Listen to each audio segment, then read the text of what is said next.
Negativity എന്ന് പറയുന്ന സാധനത്തിന് വിവാദങ്ങളെ വളരെ ഫാസ്റ്റായിട്ട് സ്പ്രെഡ് ചെയ്യാനുള്ളൊരു ത്വര മനുഷ്യനുണ്ട്. അതായത് നമ്മളെല്ലാവരും ജീവിക്കുന്നത് അസൂയയുടെ ലോകത്താണ് ജീവിക്കുന്നത്. സോഷ്യൽ മീഡിയ എന്നൊക്കെ പറയുന്നതിനെ കുറച്ചുകൂടി ഒരു പോസിറ്റീവായിട്ട് നല്ലൊരു സമൂഹത്തിനെ വാർത്തെടുക്കാൻ വേണ്ടിയിട്ട്, നല്ല കാര്യങ്ങൾ സംസാരിക്കാൻ വേണ്ടിയിട്ട്, നല്ല ബന്ധങ്ങൾ ഉണ്ടാക്കാൻ വേണ്ടിയിട്ട് ഇതെന്തുകൊണ്ട് നമുക്ക് യൂസ് ചെയ്തതാണ്. ഒരു വലിയ വിവാദത്തിൻ്റെ ഇരയാക്കപ്പെട്ട ഒരാളാണ് താങ്കൾ. അതിൻ്റെ മാനസിക വിഷമത്തിൽ നിന്ന് മാറിയിട്ടില്ല എന്നെനിക്ക് 100% ഉറപ്പുണ്ട്. ഞാൻ സംസാരിക്കുന്നത് ഒരു വിവാദം ഉണ്ടാക്കിയ അല്ല, അങ്ങനെയല്ല, അത് ചെറുതല്ലല്ലോ. നമ്മൾ ആ ഒരു സമയത്ത് ഒരു മനുഷ്യൻ എന്നുള്ള രീതിയിൽ സ്വാഭാവികമായിട്ടും എനിക്കും അതൊരു ഷോക്കായിരുന്നു. ഞാൻ ഒരിക്കലും പ്രതീക്ഷിക്കാത്തൊരു കാര്യം. ചർച്ച ചെയ്യേണ്ട വിഷയമല്ല, അതുകൊണ്ടാണ് ഞാൻ സംസാരിക്കില്ല. എൻ്റെ ജീവിതത്തിൽ ഞാൻ സംസാരിക്കില്ല. ഒരാളെ കുറിച്ച് ഞാനൊരു അപവാദം ഞാൻ ജീവിതം പറഞ്ഞിട്ടില്ല. ഞാനത് ചോദിക്കാനുള്ള കാരണം താങ്കൾക്ക് പേര് നേടിത്തന്ന താങ്കളുടെ പ്രൊഫഷൻ എല്ലാം മാറ്റി വെച്ചിട്ട് അതിനുവേണ്ടി ഡെഡിക്കേറ്റഡ് ആയിട്ട് നിൽക്കുന്ന ഒരു മനുഷ്യനെ അത്തരത്തിൽ സോഷ്യൽ മീഡിയ വലിച്ചു കീറിയുന്ന ഒരു സാഹചര്യം ഉണ്ടായിട്ടുണ്ട് എന്ന് തന്നെയാണ് മനസ്സിലാക്കുന്നത്. ഉറപ്പായിട്ടും കുട്ടികൾ പലപ്പോഴും വഴിതെറ്റി പോകുന്നു. ഇന്നും പത്രത്തിലാണെന്ന് തോന്നുന്നു, അല്ലെങ്കിൽ പത്രത്തിലോ ഏതോ സോഷ്യൽ മീഡിയയിൽ എന്തോ കണ്ടു 13 വയസ്സുള്ള ഒരു കുട്ടി ബാത്റൂമിൽ കയറിയിട്ട് തൂങ്ങി മരിച്ചു എന്ന് പറഞ്ഞു. അതൊക്കെ എങ്ങനെ അങ്ങനെ ചിന്തിക്കാൻ സാധിക്കുന്നത്? മൊബൈൽ ഫോൺ കൊടുത്തില്ലെങ്കിൽ ആത്മഹത്യ ചെയ്യുന്നു, പരീക്ഷയിൽ തോറ്റു കഴിഞ്ഞാൽ ആത്മഹത്യ ചെയ്യുന്നു, മാർക്ക് കുറഞ്ഞു കഴിഞ്ഞാൽ ആത്മഹത്യ ചെയ്യുന്നു, ഒളിച്ചോടി പോകുന്നു. അത് വല്ലാത്തൊരു കാര്യത്തിലേക്കാണ് പോയിക്കൊണ്ടിരിക്കുന്നത്. മലയാളിയെ മാജിക്കിന്റെ വിസ്മയ ലോകത്തേക്ക് കൈപിടിച്ച് നടത്തിയ ഗോപിനാഥ് മുതുകാട് സാറാണെന്ന് നമ്മളോട്. സാർ നമസ്കാരം. മാജിക്കിന്റെ ലോകത്ത് നിന്ന് സിനിമാ ലോകത്തേക്ക് ഗോപിനാഥ് മുതുകാടായി തന്നെ ഇറങ്ങി വരും. മൊണിക്ക ഒരു AI സ്റ്റോറി, മലയാളത്തിലെ നല്ല ഇന്ത്യയിലെ ആദ്യത്തെ AI സിനിമ എന്നാണ് അവകാശപ്പെടുന്നത്. എന്തുകൊണ്ടാണ് താങ്കൾ ഈ സിനിമയിൽ അഭിനയിക്കാനുള്ളത്? ഇത് ഈ ആർട്ടിഫിഷ്യൽ ഇൻ്റലിജൻസ് എന്നതിനേക്കാളപ്പുറം ഒരു കുടുംബ സിനിമയാണ്. ഇന്ന് നമ്മുടെ സമൂഹത്തിൽ കുടുംബങ്ങളിൽ നേരിട്ടുകൊണ്ടിരിക്കുന്ന, ആധുനിക സാങ്കേതികവിദ്യ വളർന്നുകൊണ്ടിരിക്കുന്ന സമയത്ത് കുട്ടികൾ നേരിട്ടുകൊണ്ടിരിക്കുന്ന, അല്ലെങ്കിൽ സ്ക്രീൻ അഡിക്ഷനിലേക്ക് കുട്ടികൾ പോയിക്കൊണ്ടിരിക്കുന്ന ഒരു കാലഘട്ടത്തിൽ അതുമായിട്ട് ബന്ധപ്പെട്ടൊരു സിനിമ കൂടിയാണിത്. ആർട്ടിഫിഷ്യൽ ഇൻ്റലിജൻസ് മാത്രമല്ല ഇതിൻ്റെ ഒരു വിഷയം, പ്രമേയം എന്ന് പറയുന്നത്. പ്രത്യേകിച്ച് ഇതിനകത്തുള്ളൊരു ശക്തമായ പ്രമേയം എന്ന് പറയുന്നത് സ്നേഹമാണ്. അതായത് ഏതൊക്കെ ആധുനിക സാങ്കേതിക വളർന്നു കഴിഞ്ഞാലും മനുഷ്യൻ്റെ വികാരങ്ങളോ മനുഷ്യൻ്റെ ഇമോഷൻസോ ഒരിക്കലും മാറ്റിയെടുക്കാൻ സാധിക്കില്ല. സോ ആ സ്നേഹം എന്ന് പറയുന്നത് ഒരു ആർട്ടിഫിഷ്യൽ ഇൻ്റലിജൻസിലൂടെ ഉണ്ടാക്കിയെടുക്കാൻ സാധിക്കില്ല. കുടുംബങ്ങളിൽ നടക്കുന്ന ഒരുപാട് പ്രശ്നങ്ങളുണ്ട്. പ്രത്യേകിച്ച് മക്കളെ മറ്റു മക്കളുമായിട്ട് താരതമ്യം ചെയ്യുന്നത്, സ്വന്തം വീട്ടിൽ തന്നെ 2-3 കുട്ടികളുണ്ടെങ്കിൽ ഒരു കുട്ടിയെ മറ്റൊരു കുട്ടിയായിട്ട് താരതമ്യം ചെയ്യുന്നത്, ഇതൊക്കെ ഇതിനകത്തൊരു പ്രമേയമായിട്ട് വരുന്നുണ്ട്. അപ്പോൾ സ്നേഹം പങ്കുവെക്കപ്പെടുന്ന സമയത്ത് പങ്കുവെക്കേണ്ട രീതിയിൽ പങ്കുവെക്കാത്തത്, അതുപോലെ തന്നെ ഒരു കുട്ടിയായിട്ട് മറ്റൊരു കുട്ടിയെ താരതമ്യം ചെയ്യുന്നത്, ഇങ്ങനെയുള്ള വിഷയങ്ങളെല്ലാം വരുമ്പോൾ അതിനകത്തുണ്ടാകുന്ന പ്രശ്നങ്ങളുടെ പേരിൽ കുട്ടികൾ വഴിതെറ്റി പോവുകയും കുട്ടികൾ മറ്റൊരു തരത്തിലേക്ക് മാറുകയും ചെയ്യുന്നു. ഇവിടെയുള്ള ഒരു വിഷയം എന്ന് പറയുന്നത് ഒരു കുട്ടി ഹൈപ്പർ ആക്ടിവിറ്റി ഉണ്ടാകുന്ന ഒരു കുട്ടിയാണ്. ഹൈപ്പർ ആക്ടിവിറ്റി എന്ന് പറയുന്നത് ഒരിക്കലും ഉണ്ടാവുന്നതല്ല, നേരെ മറിച്ച് ജീവിതത്തിൻ്റെ ഭാഗമായിട്ട് മാറുന്നൊരു സംഭവമാണ്. അത് ഉണ്ടാക്കിയെടുക്കാൻ പറ്റുന്നൊരു കാര്യമല്ല, മാറ്റിയെടുക്കാൻ പറ്റുന്നൊരു കാര്യമല്ല. അത് ബൈ ബർത്ത് തന്നെ ഉണ്ടാകുന്ന ഒരു പ്രശ്നമാണ് ഹൈപ്പർ ആക്ടിവിറ്റി എന്ന് പറയുന്നത്. അപ്പം അത്തരം വിഷയങ്ങളൊക്കെ ഇതിനകത്തൊരു പ്രതിപാദിക്കുന്നൊരു സംഭവമാണ്. അപ്പോൾ ഇതൊരു ആർട്ടിഫിഷ്യൽ ഇൻ്റലിജൻസ് എന്ന് പറയുന്നത് അതിൻ്റെ ഒരു ഭാഗമായിട്ട് മാറുന്നു എന്ന് മാത്രമേ ഉള്ളൂ.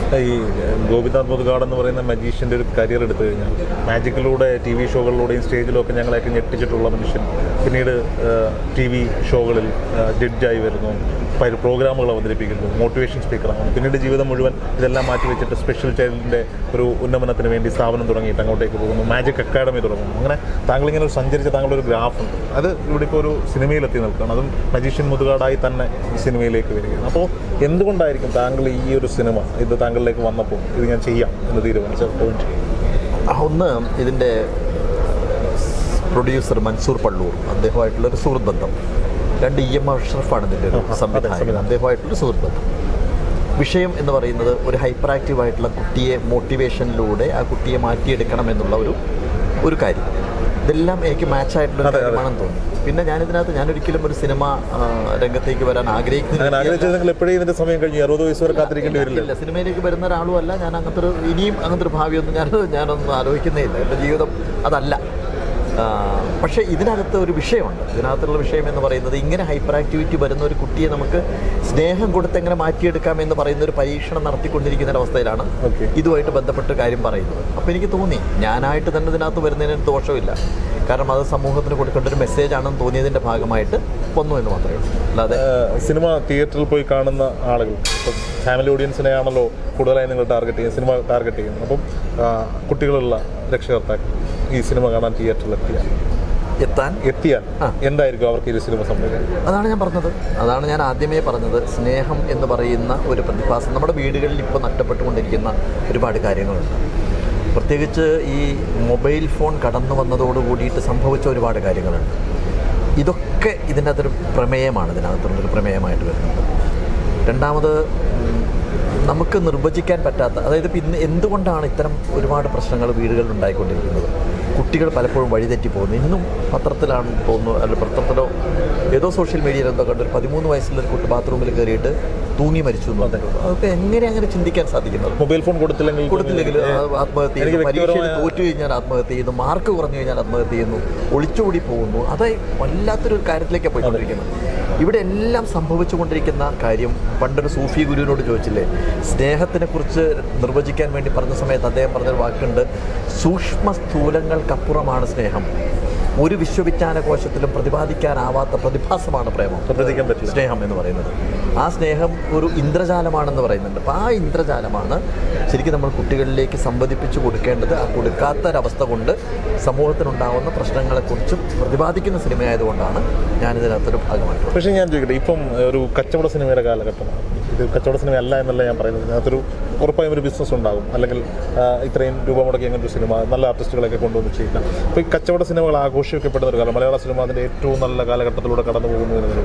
പക്ഷേ സോഷ്യൽ മീഡിയയുടെയൊക്കെ ഒരു സപ്പോർട്ട് ഈ ഒരു സിനിമയ്ക്ക് വേണ്ട രീതിയിൽ ലഭിച്ചിട്ടുണ്ടോ അല്ല, എനിക്ക് അത്തരം കാര്യങ്ങളെക്കുറിച്ച് എനിക്കറിയില്ല. കാരണം ഞാൻ ഒരു സിനിമയുടെ ഇതിനെപ്പറ്റി കൂടുതൽ എനിക്കറിയില്ല. ഞാൻ ചോദിച്ചു വന്നത്, എന്തെങ്കിലും ഒരു വിവാദമായിരുന്നെങ്കിൽ, ഇപ്പം ഒരു വലിയ വിവാദത്തിൻ്റെ ഇരയാക്കപ്പെട്ട ഒരാളാണ് താങ്കൾ, അതിൻ്റെ മാനസിക വിഷമത്തിൽ നിന്ന് മാറിയിട്ടില്ല എന്നെനിക്ക് 100% ഉറപ്പുണ്ട് ഞാൻ സംസാരിക്കുന്നത്. ഒരു വിവാദം ഉണ്ടാക്കിയ അല്ല, അങ്ങനെയല്ല, അത് ചെറുതല്ലല്ലോ. നമ്മൾ ഒരു വലിയ വിഷനുമായി മുന്നോട്ട് പോകുമ്പോൾ അതിനകത്തുണ്ടാകുന്ന ആരോപണം. എന്നെ സംബന്ധിച്ചിടത്തോളം ഇതൊക്കെ ഒരുപാട് ജീവിതത്തിൽ ഇത്തരം ഘട്ടങ്ങളിലൂടെ മാത്രമാണ് ഞാൻ കടന്നു പോയിട്ടുള്ളത്. ആ ഒരു പ്രത്യേക സാഹചര്യം ഇപ്പം ചർച്ച ചെയ്യേണ്ട വിഷയമല്ല, അതുകൊണ്ടാണ് ഞാനത് ഇല്ലാന്ന് തോന്നുന്നു. പക്ഷേ എനിക്ക് തോന്നുന്നത് ആ ഒരു സമയത്ത് ഒരു മനുഷ്യൻ എന്നുള്ള രീതിയിൽ സ്വാഭാവികമായിട്ടും എനിക്കും അതൊരു ഷോക്കായിരുന്നു. ഞാൻ ഒരിക്കലും പ്രതീക്ഷിക്കാത്തൊരു കാര്യമാണ്. ഞാനത് ചോദിക്കാനുള്ള കാരണം, താങ്കൾക്ക് പേര് നേടിത്തന്ന താങ്കളുടെ പ്രൊഫഷൻ എല്ലാം മാറ്റി വെച്ചിട്ട് അതിനുവേണ്ടി ഡെഡിക്കേറ്റഡ് ആയിട്ട് നിൽക്കുന്ന ഒരു മനുഷ്യനെ അത്തരത്തിൽ സോഷ്യൽ മീഡിയ വലിച്ചു കീറിയുന്ന ഒരു സാഹചര്യം ഉണ്ടായിട്ടുണ്ട് എന്ന് തന്നെയാണ് മനസ്സിലാക്കുന്നത്. ഉറപ്പായിട്ടും ഞാനടക്കമുള്ള ഓൺലൈൻ മാധ്യമ പ്രവർത്തകർക്ക് ഇത് എന്തുകൊണ്ട് നിങ്ങൾ സംസാരിക്കുന്നില്ല എന്ന് ചോദിച്ച് ഒരുപാട് മെസ്സേജുകൾ എൻ്റെ ഫോണിൽ ഇൻബോക്സിൽ ഇപ്പോഴും ഉണ്ട്. പക്ഷേ ഞങ്ങൾ ആ വിഷയം അഡ്രസ്സ് ചെയ്തില്ല. അതുകൊണ്ടാണ് ഞാൻ ആ ഒരു ഉറപ്പോട്ടിരുന്നുകൊണ്ട് അത് താങ്കളോട് ചോദിക്കുന്നത്. അപ്പം അത്തരം വിവാദങ്ങളായിരുന്നു. ഇപ്പോൾ മമ്മൂട്ടിയുമായി ബന്ധപ്പെട്ട ഒരു വലിയ വിവാദം സോഷ്യൽ മീഡിയ നടക്കുക. മമ്മൂട്ടി ഇസ്ലാമിസ്റ്റുകളുടെ വക്താവാണെന്നാണ് സോഷ്യൽ മീഡിയ പറഞ്ഞുകൊണ്ടിരിക്കുന്നത്. മമ്മൂട്ടിയുടെ ഏതോ ഒരു പടത്തിലൊരു പാട്ട് സീനിൽ കാണിച്ചൊരു SDP-യുടെ ആംബുലൻസ് വരെ എടുത്ത് വെച്ച് വലിച്ചു കയറിക്കൊണ്ടിരിക്കുന്നത്. അപ്പം വിവാദങ്ങൾ ഉണ്ടാക്കുന്ന കാര്യങ്ങൾ മാത്രം സോഷ്യൽ മീഡിയ ആഘോഷിക്കുകയും, എന്നാൽ ഈ സ്നേഹത്തിൻ്റെയും കുടുംബ ബന്ധങ്ങളുടെയും ഒക്കെ കഥ പറയുന്ന അതിൻ്റെ ഒരു കാര്യം പറയാം. ഇതിനകത്തുള്ളൊരു പ്രശ്നം എന്ന് പറയുന്നത് അത് ഈ സോഷ്യൽ മീഡിയയുടെ മാത്രം കാര്യമല്ല. നെഗറ്റിവിറ്റി എന്ന് പറയുന്ന സാധനത്തിന്, വിവാദങ്ങളെ വളരെ ഫാസ്റ്റായിട്ട് സ്പ്രെഡ് ചെയ്യാനുള്ളൊരു ത്വര മനുഷ്യനുണ്ട്. അതായത് നമ്മളെല്ലാവരും ജീവിക്കുന്നത് അസൂയയുടെ ലോകത്താണ് ജീവിക്കുന്നത്. നിങ്ങൾ നല്ലൊരു വേഷമിട്ട് കഴിഞ്ഞാൽ നിങ്ങളെ ഞാൻ അപ്രീഷിയേറ്റ് ചെയ്യുന്നുണ്ടെങ്കിൽ പോലും എൻ്റെ ഉള്ളിൽ ഒരു അസൂയയുടെ കണം അതിനകത്തുണ്ടായിരിക്കും. ഒരാൾ സമ്പന്നനാവുന്ന സമയത്തോ പ്രശസ്തനാവുന്ന സമയത്തോ ഒരാൾ നമ്മളെക്കാൾ കൂടുതൽ ഒരു ടാലൻറ്റ് കാണിക്കുന്ന സമയത്തോ ഒക്കെ മനുഷ്യ സമൂഹത്തിനുണ്ടാകുന്നൊരു പ്രതിഭാസമാണ് ഈ അസൂയ എന്ന് പറയുന്നത്. ഇതെവിടെയെങ്കിലുമൊക്കെ പൊട്ടിത്തെറിച്ചിരിക്കും. അതുകൊണ്ടാണ് പണ്ട് പറയാറില്ലേ, ഒരു എന്താ പറയുക, നുണ ഭൂമിയെ 2-3 തവണ ചുറ്റി സഞ്ചരിക്കുമ്പോഴത്തേക്കും സത്യം ചെരിപ്പിടാൻ തുടങ്ങുന്നേ ഉണ്ടാവുള്ളൂ എന്ന് പറയുന്നത് അതുകൊണ്ടാണ്. ഇത് തന്നെയാണ് എല്ലാ കാര്യത്തിലും സംഭവിച്ചുകൊണ്ടിരിക്കുന്നത്. പക്ഷേ ഞാൻ പറഞ്ഞത് ഇതിന് നമ്മളൊന്ന് മാറണമെന്നാണ് പറയുന്നത്.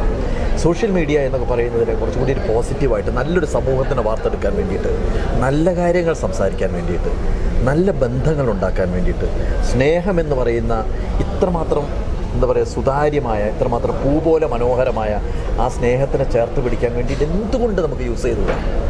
ഞാൻ എൻ്റെ ഇതിനകത്ത് ഇതുവരെ ഞാൻ നെഗറ്റീവായിട്ടൊരു സാധനം ഞാൻ സംസാരിച്ചിട്ടില്ല.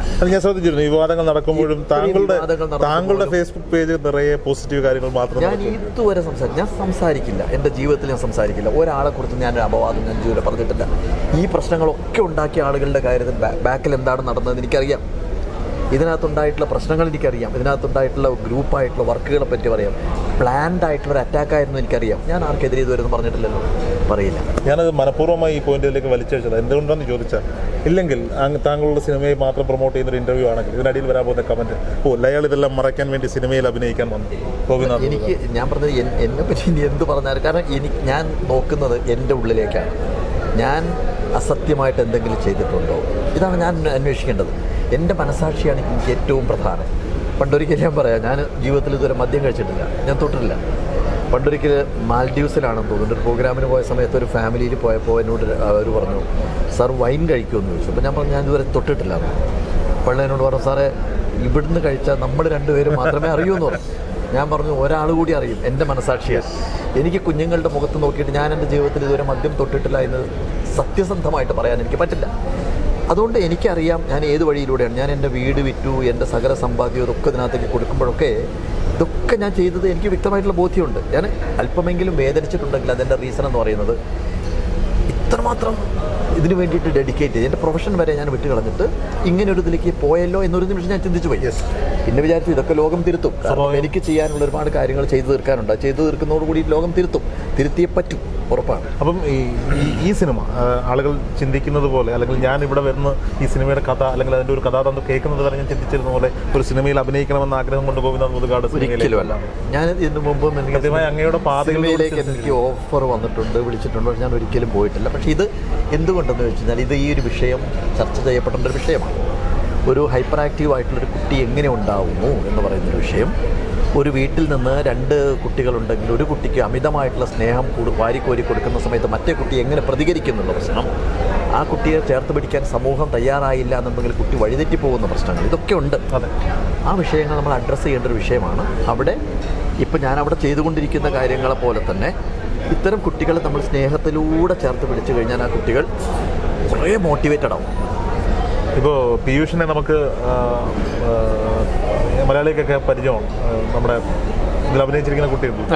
അതായത് നമുക്ക് മാളികപ്പുറം സിനിമയിലൂടെ എല്ലാവരുടെയും മനസ്സിൽ കയറിയ കുട്ടിയാണ്. അപ്പോൾ അവൻ്റെയൊക്കെ ഒരു പെർഫോമൻസ് കൂടെ അഭിനയിക്കുമ്പോൾ ഈ കുട്ടി വളരെ നല്ല അമേസിംഗ് ആണ്. അമേസിംഗ് എന്ന് പറഞ്ഞാൽ ആ കുട്ടി ഒരു വലിയ ഭാവി വാഗ്ദാനമാണ്. ഇപ്പം തന്നെ അത് ഓൾറെഡി ആണ്, പക്ഷേ അത് പറയാതിരിക്കാൻ വയ്യ. കാരണം അവൻ്റെ ഭാവങ്ങൾ മാറി വരുന്നത് അമേസിംഗ് ആയിട്ട് അവൻ തന്നെയാണ് ഇതിനകത്തുള്ളൊരു ഏറ്റവും മനോഹരം. അവൻ്റെ സിനിമയാണിത്.